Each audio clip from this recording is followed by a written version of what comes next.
वजीर आजम पाकिस्तान मोहम्मद नवाज शरीफ की हिदायत पर 32 रोजा बंदिश के बाद पाक अफगान सरहद को खोल दिया गया।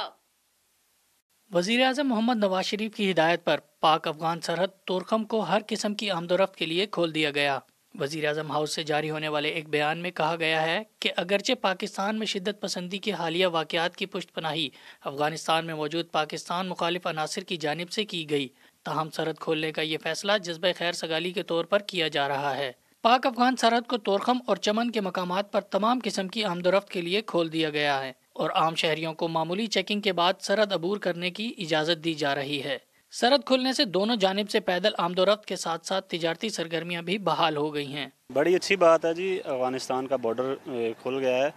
लोगों का आमदोरफ्त अच्छी बात है, लेकिन इसको यकीनी बनाएं सिक्योरिटी जो है ना इसके दहशतगर्दी के हवाले से। जी द बॉर्डर च खलासो द डर खवशवल अच्छा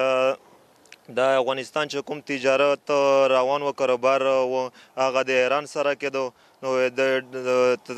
روډ چې کله خلاص شو د بارډر چې کله خلاص شو اوس به پاکستان ته د تجارت د کاروبار به پاکستان ته راشي نو دغه سره به د پښتنو ورونه چې افغانیان او د موږ خاص کر د فټا ولا او پخاور ولا دا ټول په کاروبار شي ور سره वाज़ेह रहे कि पाकिस्तान ने मुल्क में शिद्दत पसंदी की ताज़ा लहर में 100 से ज़्यादा शहादतों के बाद 16 फरवरी को सिक्योरिटी खदशात के बायस सरहद को बंद करने का ऐलान किया था।